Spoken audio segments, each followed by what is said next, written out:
நாங்க 2 பேரும் love marriage தான் பண்ணோம். லவ் மேரேஜ் பண்ணி வீட்ல சொல்லி தான் கல்யாணம் பண்ணோம். ஒரு 3 வருஷமா நாங்க லவ் பண்ணோம். லவ் பண்ணி அவங்க வந்து பார்த்தீங்கன்னா, ஈரோட்ல இருக்கிற கேன்சர் சென்டர் ஆஸ்பத்திரியில வந்து படிச்சுட்டு இருந்தாங்க. நான் வந்து பார்த்தீங்கன்னா, அங்க வந்து ட்ரீட்மெண்ட்டுக்காக போனது. எங்க அம்மாவுக்கு வந்து கேன்சர் வந்திருந்தது. கழுத்து பகுதியில வந்திருந்தது. இந்த இடத்துல என்னமோ வந்திருந்தது. ராமகிருஷ்ணால ஃபஸ்ட்டு பார்த்தோம். அங்கே வந்து செட் ஆகலை, கொஞ்சம் அதிகமாக செலவு வருது அப்படின்னு காட்டி நாங்கள் வந்து அப்புறம் ஈரோடு போனோம். காப்பீடு திட்டத்தில் இது பண்ணிக்கலாம், கிளைம் பண்ணிக்கலாம் அப்படின்னு சொல்லிட்டு அங்கே போனதுங்க. அங்கே வந்து பார்த்திங்கன்னா ஒரு 7-8 மாதமாக வந்து அந்த ஆஸ்பத்திரியில் நாங்கள் பார்த்துருப்போம். பார்த்துமே வந்து பார்த்திங்கன்னா நம்மளுக்கு பிரயோஜனமே இல்லாத போயிடுச்சு. ஏன்னா வந்து எங்கள் அம்மா வந்து இறந்துட்டாங்க. ஆஸ்பத்திரியில் ஒரு 7 மாத காலமாக வந்து பார்த்திங்கன்னா, இப்போ வந்து எங்கள் அம்மா வந்து பார்த்துக்கிட்டது, ட்ரீட்மெண்ட்டு வந்து அவள் வந்து பார்த்திங்கன்னா கேன்சர் பேஷண்ட்டுக்கெலாம் வந்து பார்த்திங்கன்னா ரேடியேஷன் வைப்பாங்கள்ல, அந்த இதுக்கு வந்து அவள் படிச்சிருக்கிறா. எங்கள் அம்மாவுக்கு வந்து டெய்லியும் வந்து போகணுங்க. எப்படின்னா திருப்பூர்லேருந்து பார்த்திங்கன்னா ஈரோடு டெய்லியுமே போகணும். நம்மக்கிட்ட வந்து வண்டி இருக்காது, நாங்கள் பஸ்ஸில் தான் போவோம். டெய்லியுமே போயிட்டு வர முடியாதுங்காட்டி அங்கே ஒரு 7 மாதமாக வந்து ட்ரீட்மெண்ட்டு போயிட்டு இருந்தங்காட்டி டெய்லி அவள் வந்து ரேடியேஷன் வைக்கிறங்காட்டி வந்து அவளுக்கு எங்கள் அம்மாவுக்கு என்ன பிடிச்சிருச்சாட்டுக்குது. ஓகே, வந்து கரெக்டாகுவா. ஆனால் வந்து பார்த்திங்கன்னா 2 பேருமே வந்து லவ் சொல்லிக்கல. இது வந்து மூஞ்சியுமே வந்து அதிகமாக பார்த்துக்க மாட்டோம். எங்கள் அம்மா வந்து அவகிட்ட வந்து கேட்டாங்க, இந்த மாதிரி என் பையனை வந்து கல்யாணம் பண்ணிக்கோ, என் பையன் நல்லா இருப்பான் அப்படின்னு சொல்லி கேட்டதுக்கு அவங்க என்ன சொல்லியிருப்பாங்க, நீங்கள் என்ன நினைக்கிறீங்க?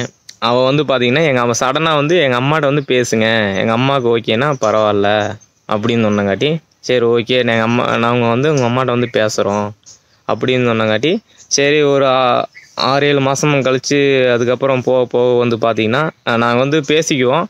ஆனால் வந்து மாதத்தில் ஒரு டைம் தான் பேசிக்குவோம். அது 5 நிமிஷம் கூட பேசிக்க மாட்டோம். சில டைமில் வந்து பார்த்திங்கன்னா வாரத்தில் ஒரு டைமும் கூட அவங்ககிட்ட ஃபோன் இருக்காது, படிச்சுட்டு தானே இருக்கிறாங்க, அதனால் வந்து ஃபோன் இருக்காது.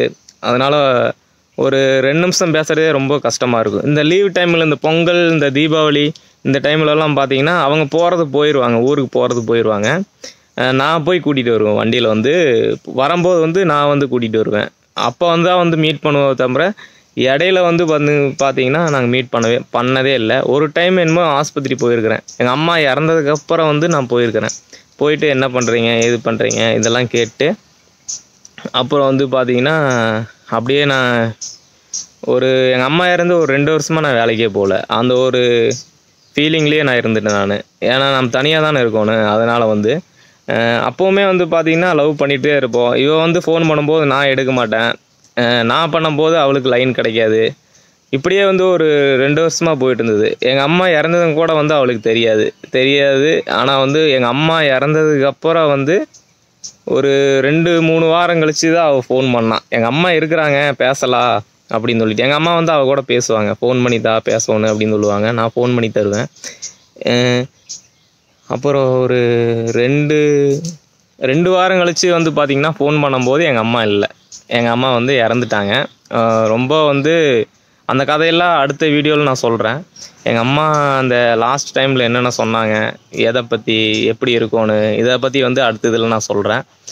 இப்படி தான் போயிடுமே தவிர, ஆனால் ஸ்டார்டிங்லேருந்தே வந்து கஷ்டம்தான். என் ஃபேமிலி வந்து கஷ்டம்தான். ஏன்னா வந்து பார்த்திங்கன்னா எனக்கு 4 வயசாக இருக்கும்போது வந்து பார்த்திங்கன்னா எங்கள் அப்பா இறந்துட்டார். நாங்கள் வாடகை வீட்டில் இருந்து சொந்த வீடு கட்டி அது வந்து போகியத்துக்கு போய் நிறைய பிரச்சனைகள் ஆயிடுச்சு.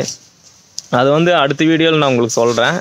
எங்கள் அம்மா தான் வந்து சின்ன வயசுலேருந்து நல்லா வந்து பார்த்துக்கிட்டாங்க. நான் படிச்சிருக்கிறது வந்து பார்த்திங்கன்னா 10th பாதி தான் போயிருக்கிறேன் நான். ஒய்ஃப் வந்து ரேடியோ தெரப்பி படிச்சிருக்கிறாங்க. ஆனால் வீட்டில் சொல்லியாச்சு. சொல்லி அவங்க அம்மா வந்து பார்த்திங்கன்னா வேண்டாம், நாம் எப்படி, அவங்க அம்மா வந்து அங்கே தான் வேலை செஞ்சாங்க. லாஸ்ட் வரைக்குமே தெரியாது. நான் தான் ரொம்ப இதாக இருந்தால் தானே தெரியும். நாங்கள் வந்து பார்த்துக்கிட்டதே இல்லை, அதிகமாக பேசிக்கிட்டதே இல்லை. அது பார்த்து மனசு காதலுன்னு சொல்லுவாங்களாங்க, அந்த மாதிரி போயிட்டு இருந்தது.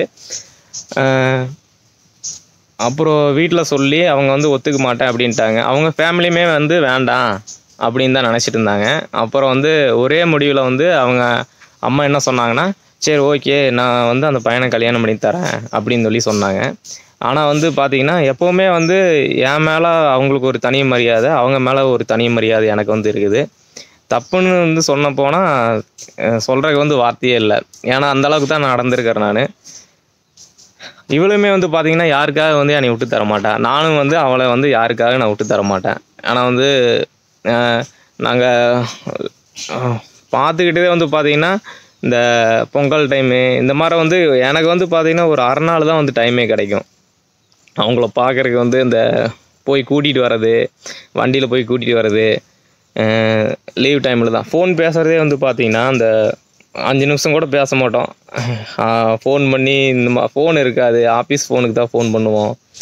நல்லா தான் போயிட்டு இருந்தது. ஆனால் வந்து பார்த்தீங்கன்னா எங்கள் அம்மா இறந்ததுக்கப்புறம் வந்து பார்த்தீங்கன்னா ஒரு 2 வருஷம் கழித்து தான் வந்து நான் கல்யாணம் பண்ணேன். கல்யாணம் பண்ணியாச்சு. பண்ணி வந்து வீட்டில் சொல்லி தான் கல்யாணம் பண்ணேன், யார்கிட்டையும் சொல்லாமலாம் கல்யாணம் பண்ணல. நல்லா தான் போயிட்டுருக்கு, இதுக்கு மேலே நல்லா தான் போகும்.